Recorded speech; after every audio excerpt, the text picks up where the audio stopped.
Hoan Châu Cách Cach. Chapter 5. Next chapter. The story begins with a trip from Taiwan to Beijing. Female writer Chiung Yao was taken to visit the site of Kong Chua Fan. According to legend, this is where a princess was buried, the adopted daughter of Emperor Qianlong. Although she was a princess, because she did not have royal blood, when she died, this princess was not buried in the royal cemetery. However, no one knows who this princess was, what her full name was. The relic of Kong Chua Fan has now become a subway station in Beijing.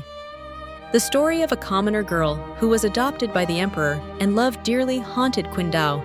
So after many years of not writing, she sat down at her desk and wrote the script for Hoàn Châu Cách Cách. That year, Emperor Qianlong had just turned 50. Although he was middle-aged, he still looked very young and healthy. His back was straight, his eyes were bright. He had been king for over 20 years in a large country, and it was a time of peace and prosperity, so he was very confident to the point of arrogance and stubbornness. What he decided was an edict, an order, and he rarely regretted what he had done. Of course, even though he was a king, he was still human, still having joys and sorrows, the 6 desires and 7 emotions like everyone else. But that was an internal matter. He rarely revealed it to the outside world. King Qianlong's pleasures were traveling and hunting. Those were also moments of relaxation after tiring hours of court. The king had a training ground, a private hunting ground. This place was hundreds of acres wide with endless pine forests, filled with small animals such as deer, rabbits, weasels. Of course, sometimes there were also large animals that got in. Today was the day the king went hunting at the Tay Sun shooting range. Sitting on his horse, he was as majestic as a brave general. He always ran ahead, but sometimes he slowed down to wait for the generals and entourage behind. He encouraged, "Show off your skills to me. Don't forget that our great Qing's career was built on horseback. Riding horses and shooting arrows is a natural talent of the Manchu people. Each of you must be good at shooting. Therefore, whoever hunts the most animals today will be greatly rewarded." Behind Emperor Qianlong were several very young men. Among them was Yongqi, Emperor Qianlong's 5th son, only 19 years old, good at both literature and martial arts, very handsome, and was very much loved by Emperor Qianlong. As for Erkang and Ertai, they were 2 real brothers, sons of Grand Scholar Fulan, with the appearance of a scholar, but with great martial arts skills. Especially Erkang was trusted by Emperor Qianlong and appointed as the imperial guard. Ertai was about the same age as Yongqi, so wherever Emperor Qianlong went, he would let the 3 of them follow him. Encouraged by the emperor, Erkang spurred his horse forward and said, "Please forgive me, Your Majesty. I will not be polite anymore." "Who told you to be polite? Look, there is a deer ahead." Erkang galloped his horse forward and turned around to say, "I will kill this deer." "But what did you think?" Kang turned back to Ertai and said, "Ertai, let's compete. Let's see who catches the most today." Ertai laughed loudly. "I will definitely win." Yongqi walked beside him and pulled the reins, saying, "Don't think you're the only ones in this world." So the 3 young men urged their horses towards the unfortunate deer. Grand Scholar Phuoc Luan came next to the king and said with a smile, "The enthusiasm of the young people is very high, but Erkang and Ertai should know how to respect 5th Prince Yongqi." Emperor Qianlong did not agree and turned to glare. "How can you say that? At this shooting range, everyone must be equal. There is no distinction between high and low officials, but only talent. So here, my son and your son are the same. Whoever wins is a hero." Phuoc Luan bowed his head and said, "Your Majesty is wise to say so, but how can my 2 children compare to the 5th prince?" King Qianlong laughed loudly. "Haha, I love your 2 children so much that I consider them my own.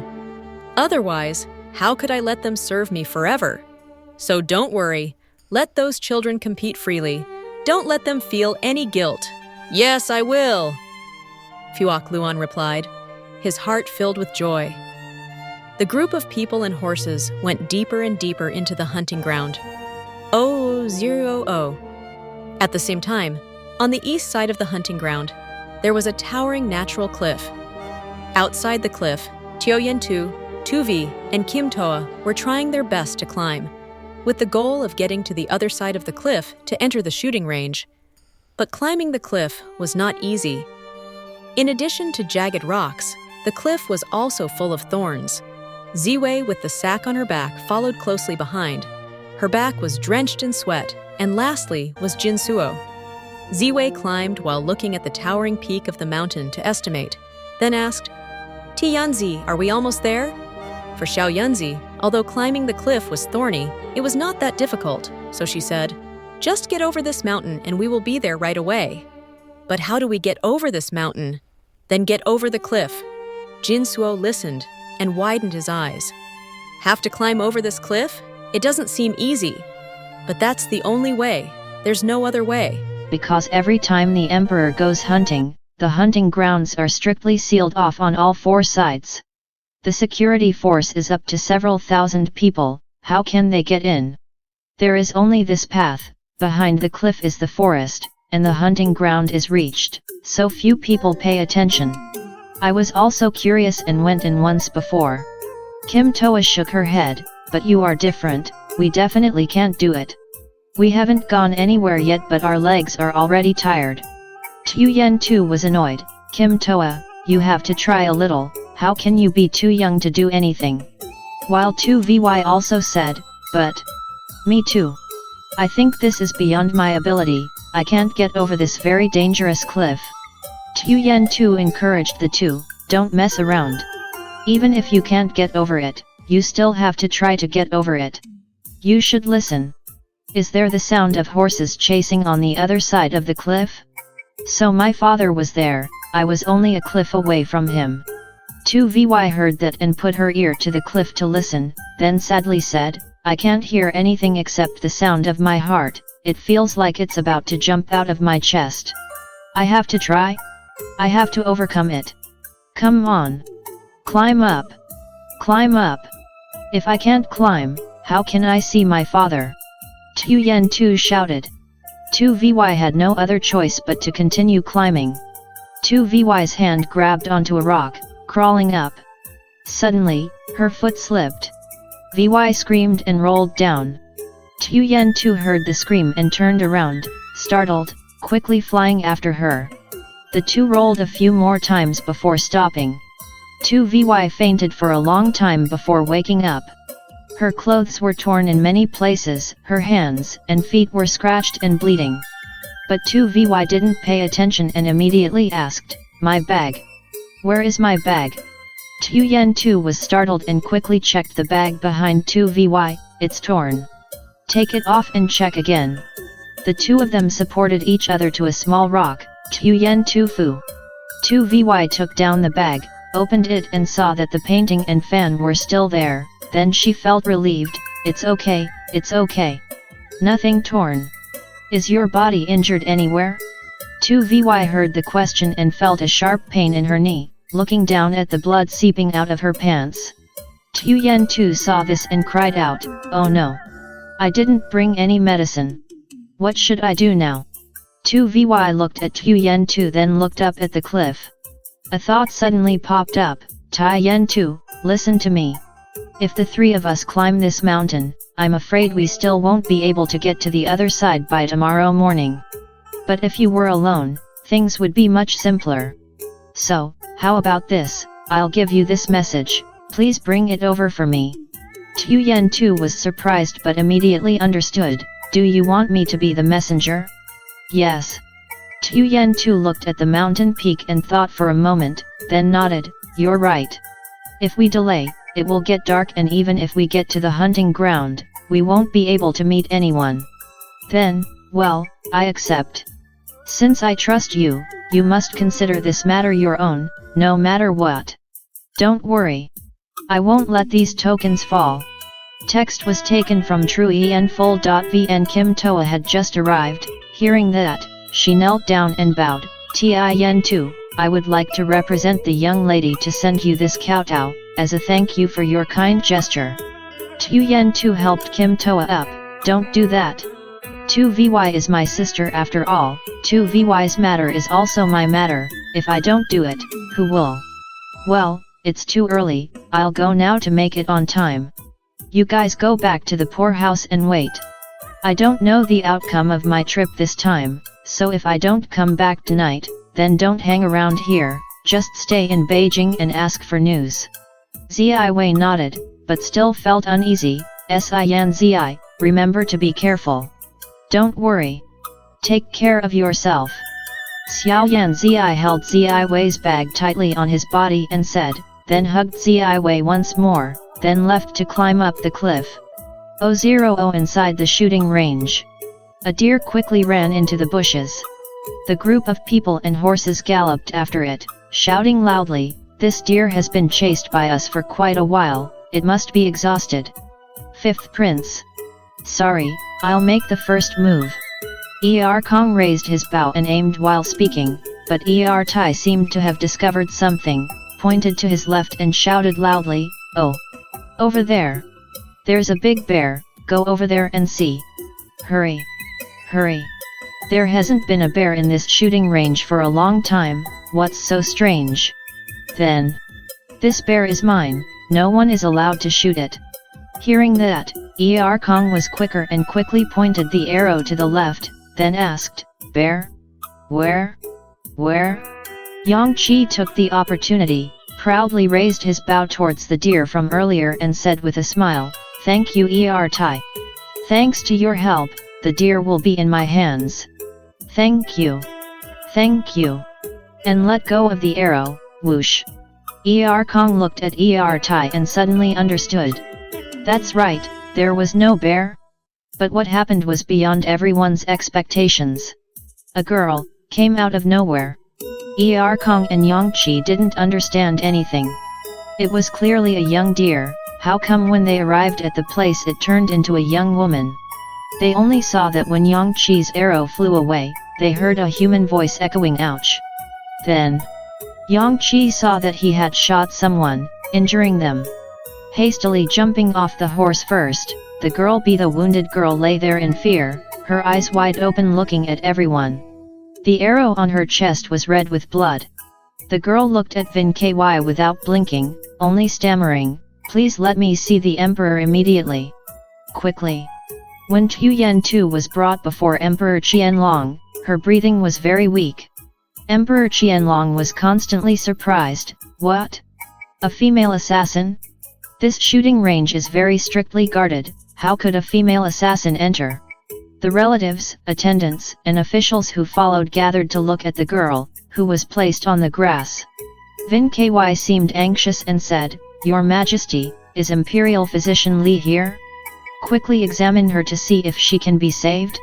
Emperor Qianlong looked at the girl lying motionless and asked, female assassin? This girl is a female assassin? Who said so? Vin Ky shook his head, I don't think so. I saw her alone. Could she be a commoner living nearby? I am truly remorseful, I shot the wrong person, didn't I know that I put her life in danger? Imperial Physician Li. Where is Imperial Physician Li? Come here quickly and save her. Imperial Physician Li was the physician who was always present in the king's hunting party. He hurriedly ran over, yes, I am here. Grand Scholar Fu Kluan also got off his horse and said, wait. There is something unreasonable here. Why would a young girl like this go into the shooting range alone? We must investigate again. Tuyen Tu lay still on the grass. She only saw a group of people standing around looking at her. What about the emperor? Who is the emperor? Life and death is not the issue, but 2Vy's token cannot be taken away so easily.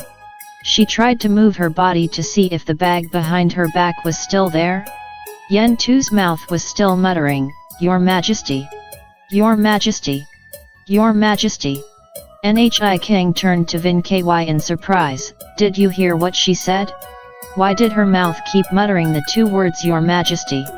Perhaps she knew that the emperor often came here to hunt, so she sneaked in. There is something very strange here. Crazy doctor, don't even think about escaping. Powerful soul wife, will never leave the palace. Chapter continued. Grand Scholar Fukluan looked down and saw Tu Yen-tu reaching for a bag behind her. He shouted with vigilance, "No! There is something behind her, watch out for weapons. Move the emperor a little further away." And he kicked Tu Yen-tu around, which made the wound on Yen-tu's chest worse, while another attendant general pulled out his sword. Vin Ky shouted, "Don't kill anyone." Nhi Tai also said, "Wait until we investigate thoroughly before taking action." Emperor Qianlong waved his hand, "Stop, wait for me." Tu Yen-tu was both in pain and scared, and now she knew that the tall man standing in front of her was Emperor Qianlong, so she tried to gather all her strength, trying to repeat loudly what Tu Vy had said, "Your Majesty." Could it be that he no longer remembers anything from 19 years ago? The story of Havuha on the shore of Diamond Lake? After saying that, Tu Yen-tu completely fainted. Tu Yen-tu's words shocked Emperor Qianlong. "What? What? What did you just say? Please repeat it again." Vin Ky, Nhi Kang, and Nhi Tai bent down. Nhi Tai looked up and said, "Your Majesty, she has passed out." While Mr. Fukluan was still alert, "Watch out for traps." Emperor Vin Ky reached out and touched Yen-tu's bag and said, "All the way here." She kept hugging this bag, "There must be something inside." And the bag was opened. The painting and the fan were taken out. Vin Ky was surprised, "Just this? The painting and the fan?" Emperor Qianlong was startled when he heard this. "Where are they? Bring them to me." Vin Ky presented the painting and the fan. Emperor Qianlong opened them. The more he looked, the paler his face became. He turned to Tu Yen-tu, then turned to Vin Ky. "Vin Ky, bring the girl closer for me to see." "Yes." Vin Ky quickly stepped forward to pick up Tu Yen-tu's day. Emperor Qianlong seemed extremely moved. He looked intently at the girl's face. And surprisingly, the film of the past from the dusty layer of time seemed to roll back. He trembled, his voice lost. "Where is Li Tai Y? Li Tai Y? Quickly find a way to save this girl. Hurry. I want her to live. She must live by all means, she must not die. If anything happens to her, watch out for your head." After that, for several days Tu Yen-tu was still lying unconscious. And in that unconsciousness, Yen-tu had the feeling of floating as if in the clouds. Everything around her was soft and fragrant in that half-asleep, half-awake state. Yen-tu saw many doctors surrounding her. They inserted needles into Yen-tu's body and helped her up to give her medicine. Also in that dream, Yen-tu saw many fairies flying around. Among the fairies there was a fairy who was a bit older, more kind, and was always present by her side, then a manly face, only appearing after a few cheers of "The Emperor has arrived." Just like that, Yen-tu lived in a state of wavering happiness, served by so many people, and Yen-tu did not know that while she was in a dream, there was a king, that was King Qianlong, who had to live in resentment, regret, and self-reproach. That day, King Qianlong also came to Tu Yen-tu's bedside, when Yen-tu was having a high fever. Sweat drenched her body. The girl kept saying "Nham, pain. So painful. The fan, the painting. Don't snatch it away from me. What's mine, I have, what's lost, I'll die. I'll die." King Qianlong looked at the sweaty face. His heart suddenly ached. He gently stroked the girl's innocent pretty face and said, Hey, wake up. Wake up. Are you listening to me? Tell me the truth. How old are you?" In her delirium, Tu Yen-tu remembered the time she held the friendship ceremony with Tu Vy. Hearing Tu Vy ask so, she replied, "I'm 18, born in the year of Enam Tuat." King Qianlong raised his hand and pressed, So what month were you born?" Yen-tu remembered happily saying to Tu Vy, "I already have a last name. My last name is Ha, and I also have a birthday. I was born on the 1st of August." Tu Yen-tu mumbled, the 1st of August. I was born on the 1st of August." King Qianlong thought again. Suddenly startled, "That's right. This is Havuha's daughter. So what's your last name?" Tu Yen Tu opened her eyes wide, mumbled, "No. I don't have one." "How could I not have one? Didn't your mother tell you?" Tu Vy said. "Yes, I can't say I don't have one. Yes, I have a last name, I have a last name, I have, my last name is Ha." At that moment, King Qianlong seemed to have confirmed his guess. He trembled and continued asking, What's your name?" "Yes, Tu Yen Tu." This surprised King Qianlong. "What a strange name. Little Swallow. What's wrong? Vu Ha must hate me a lot. Didn't come to the capital to find me," gritted his teeth and raised the child to adulthood alone. "Now, where is Vu Ha? Why did Tu Yen Tu suddenly appear like this?" There were too many questions that had to wait for Tu Yen Tu to be completely awake to be able to understand. "But, this is definitely Vu Ha's child, which means my child, there's no mistake." Emperor Qianlong looked at Tu Yen Tu. The more he looked, the more beautiful she became. He muttered, "Tu Yen Tuesday." The little swallow flew from the far lake shore to here. "Ah, now I understand. Okay, you just lie here and recover. Don't worry about anything. I will save you by all means." Tu Yen Tu, after a long period of unconsciousness, finally woke up. As soon as he opened his eyes, he suddenly discovered countless fairies surrounding him. Some were wiping sweat, some were fanning, some were massaging, some were applying towels. What wonderful hands! Tu Yen Tu just lay there enjoying, and when he opened his eyes, he saw everyone was looking at him and smiling. "Oh, you're awake? Do you know who I am? I'm Lady Lun Fai." "Lady Lun Fai? Ah, so this kind fairy's name is Lady Lun Fai."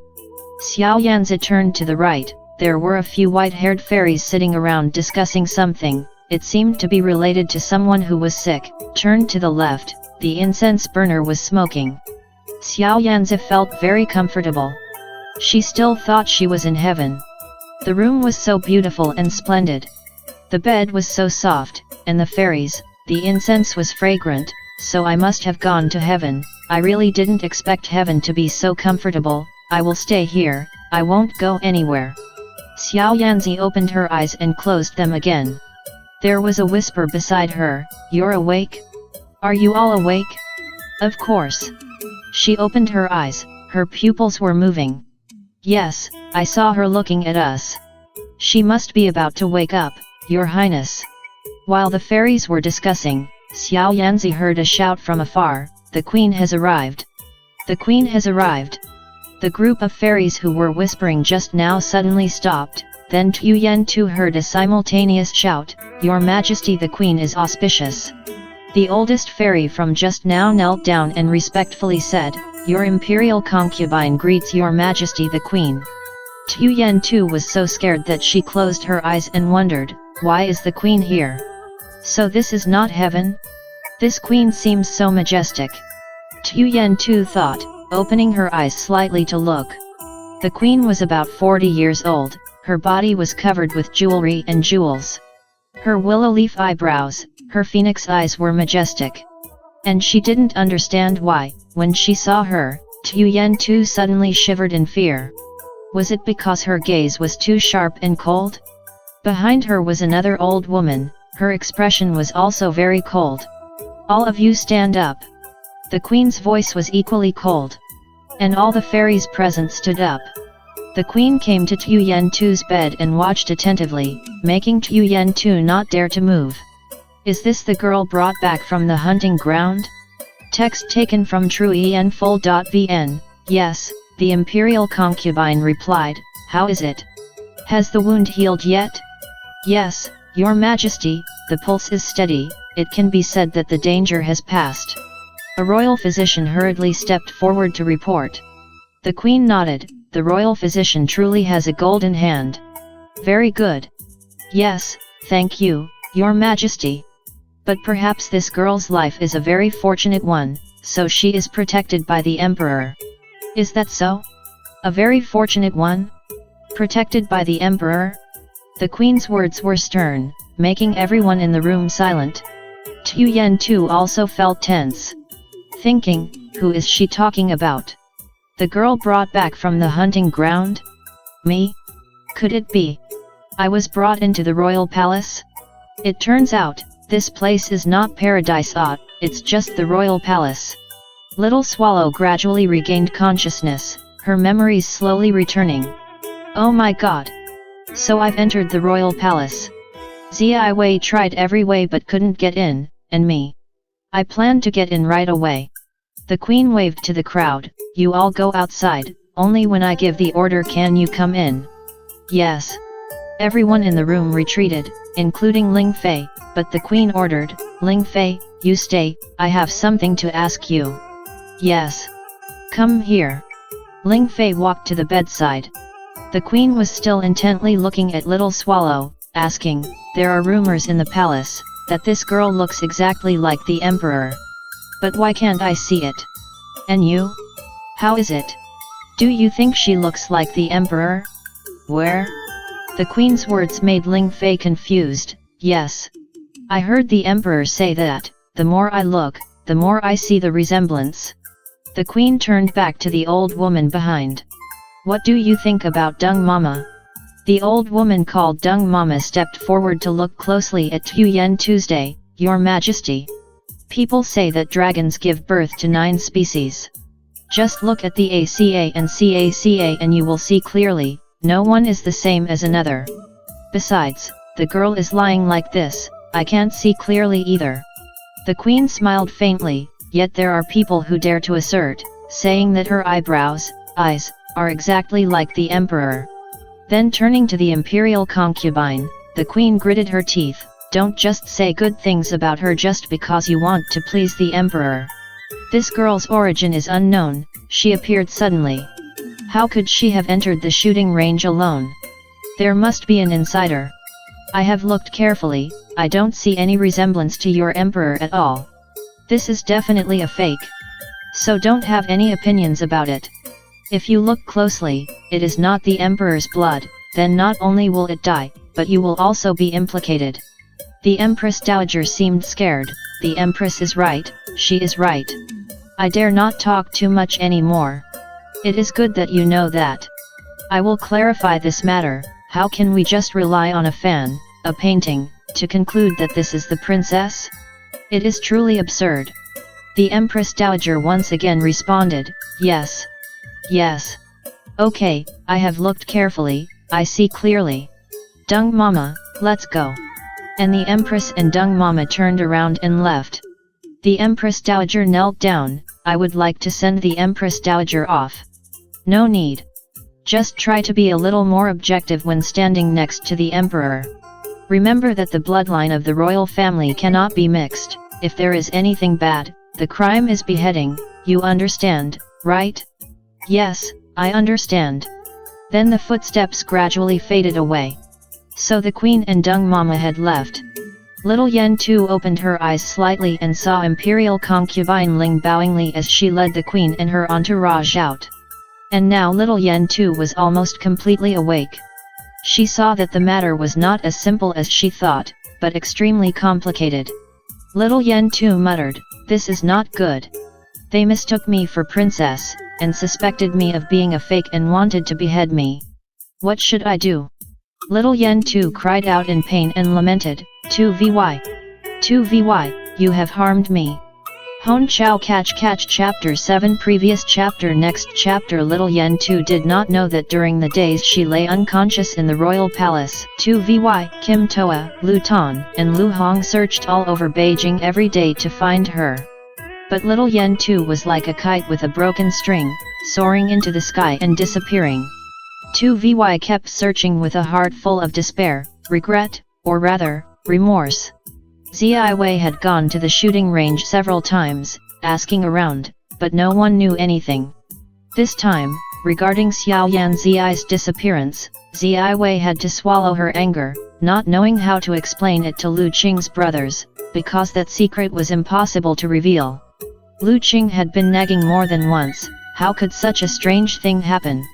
The three of you invited each other to go somewhere, but instead dragged each other to the shooting range. What were you doing there? Why did Xiao Yan Zi get lost for no reason? Disappear? And not you? There's something to this. Ziwei had a mouth but couldn't speak, crying and saying, I would be very grateful if you would stop asking why. There was a reason for us to go to the shooting range. Now that things have happened like this, what can we do? I'm also very miserable. Ziwei looked at Lu Qing with pleading eyes. Lu Qing, Lu Hong.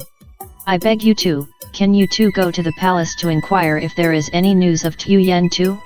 To the palace? Who would dare to do such a bold thing? Disturbing is blasphemy. How do you want me to inquire? So you don't know any man or woman in the court? How can I know? There. That's right, I only know the emperor and the crown princes. What? Tu Vy was surprised. Lu Ton continued, do you know? In my free time, I often play chess with the crown princes and the emperor. But in my dreams... Lu Hong stomped her feet. Brother Ton.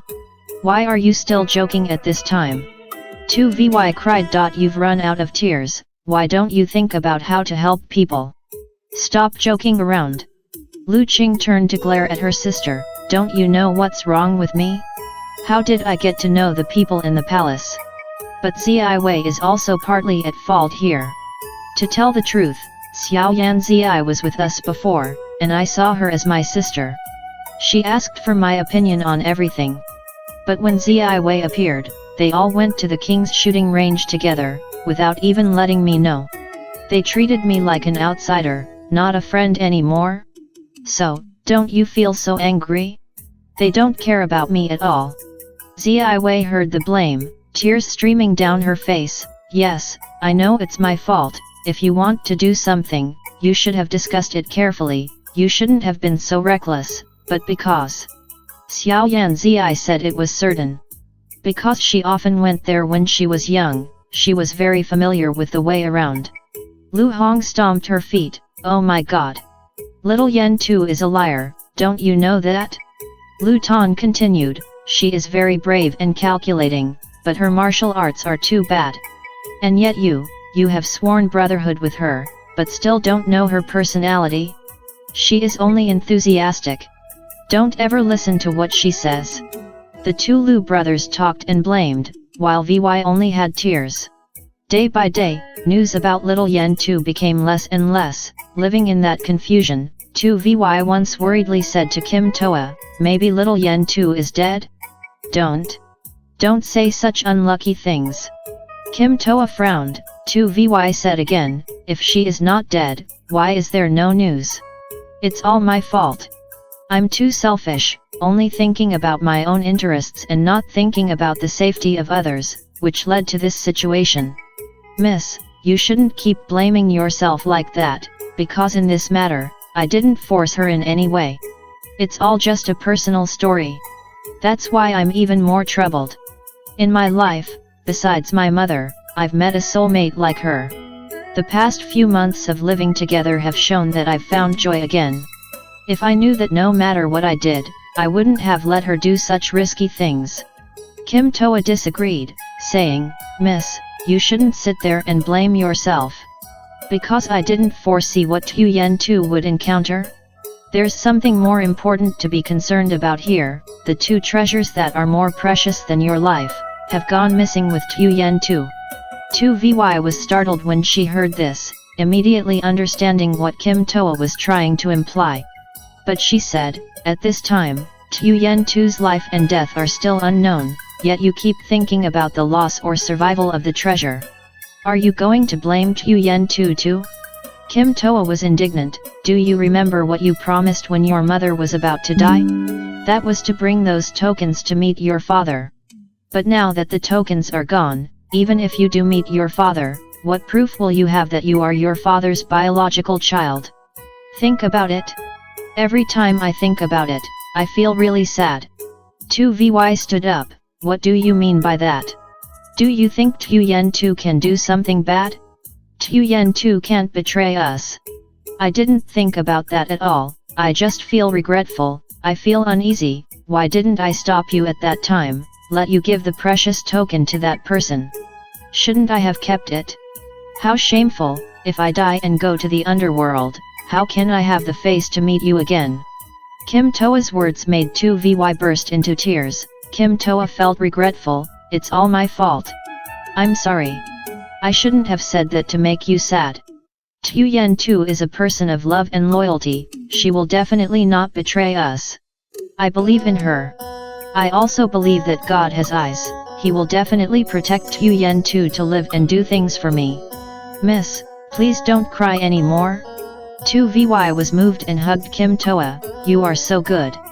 But actually, I am also extremely regretful. I just lost Tu Yen Tu. I also lost the token. I cannot see my father. What should I do? Kim Toa just kept silent, not knowing what to say to comfort the young lady. While Tu Vy was completely at a loss, Tu Yen Tu was sleeping soundly in the palace. Emperor Qianlong gently walked over, stood next to the bed, quietly watching the girl. Lady Lan Fai was a very delicate person. Seeing the king so attentive, she did not dare to disturb her, just stood quietly to one side. After a while, the king asked Lady Lan Fai in a low voice, "How is she today? Does she feel better?" "Yes, she just took medicine, so she is sleeping." According to the royal physician, the recovery is progressing quite well. This morning she woke up, but perhaps because she was scared, she just looked around, not saying anything. "Really?" King Qianlong bent down to look at Tu Yen Tu again. Seeing a few drops of sweat on the girl's forehead, he couldn't help but take out a handkerchief to wipe away Yen Tu's sweat. The gentle fragrance from the handkerchief and the king's caring attitude woke Yen Tu up.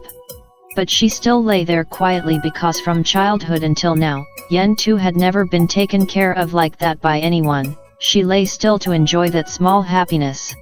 The imperial concubine saw that the king seemed to love Tu Yen Tuesday should say, "The queen came here this morning." King Qianlong calmly, "Ah, so, did she say anything?" Ling Fei bowed her head, "I dare not say." "You just say it, it's okay." The queen said, "The matter of Tu Yen Tu is definitely a matter of deception. So if it can be clarified, then..." King Qianlong turned around, "So what? What will she do?" Yes. We'll have Tu Yen Tu and I beheaded as well."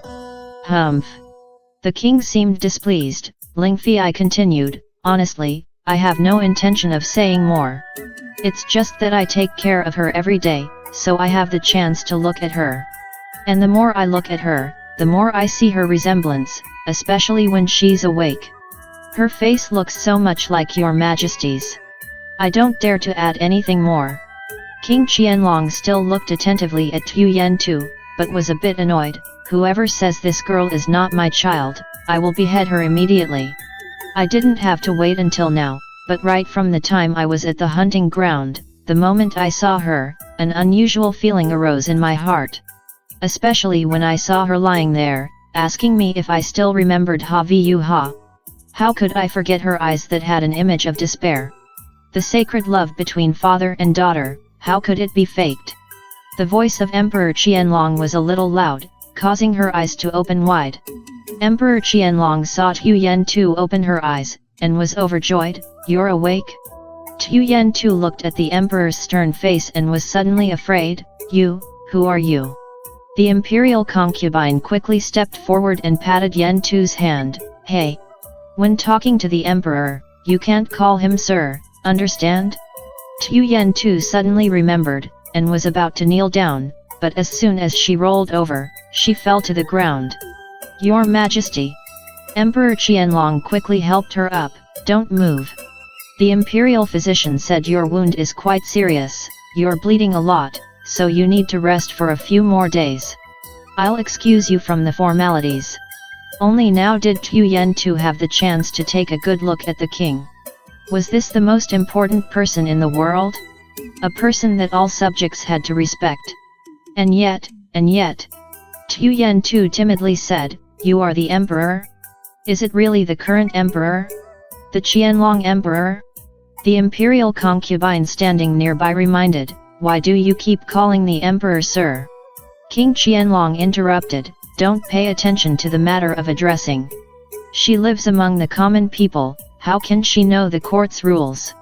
Then he turned to Tu Yen Tu, "Yes, I am the emperor. That day at the hunting school, you saw me before, right? Tu Yen-tu timidly said, yes, there were too many people at the hunting school, I couldn't see anyone clearly.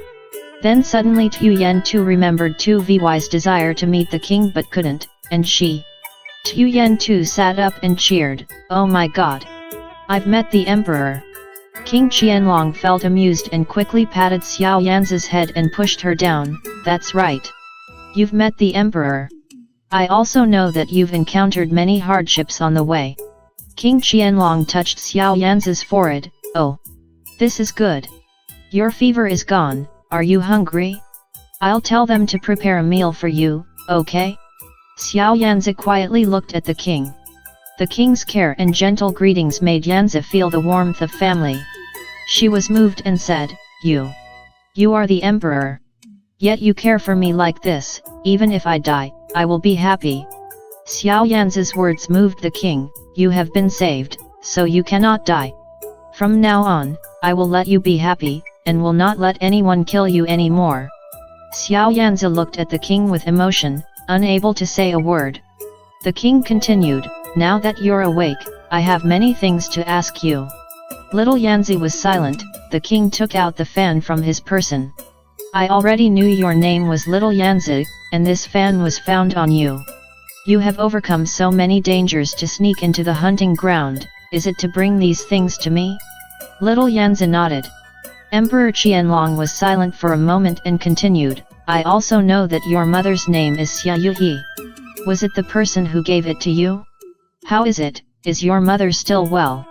Little Yanzi hesitated, then shook his head, no. So how is she now? Where is she? Yes. She died in June last year in Jinan. Emperor Qianlong seemed sad. She is dead? I also guessed so, I don't want to believe it. And clearly if you weren't dead you wouldn't have come here to find me. Your Majesty. Your Majesty. I am not. But as soon as he said that, he felt an itch in his throat and coughed, causing Emperor Qianlong to panic, Lap Mai. Where is Dong Tuet? Quickly bring some water. And he quickly bent down and picked Tu Yen-tu up. I completely forgot that you were still sick, so I asked too many questions. You must be very tired, Tu Yen-tu. You didn't know that your appearance made me feel both happy and sad. I am very regretful.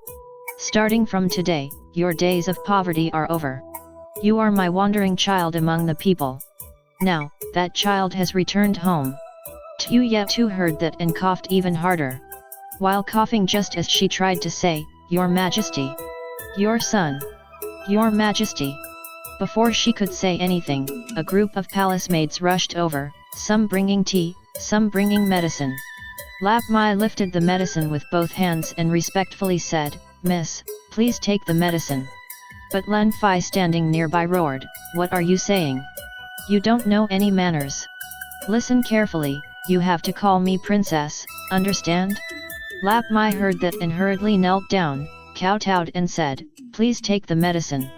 Then the group of palace maids followed and shouted, Please take the medicine. Long live the princess. We are willing to serve the princess. Read the latest online stories at truyen/y/com. The incident happened quite unexpectedly, making Tu Yen-tu confused and scared. Not knowing how to handle it, he saw Emperor Qianlong holding a bowl of medicine, personally helping Yen-tu up and saying, Let me bring the medicine for you to drink, poor thing. I lived for 18 years before I could see my father, and I even got seriously injured in an accident. Now Xiao Yanzi was panicking, it really couldn't be like this. The emperor, the most powerful man in the world, personally brought me a bowl of medicine to drink. No one in this world is better than me. Impossible. Such a thing couldn't be happening.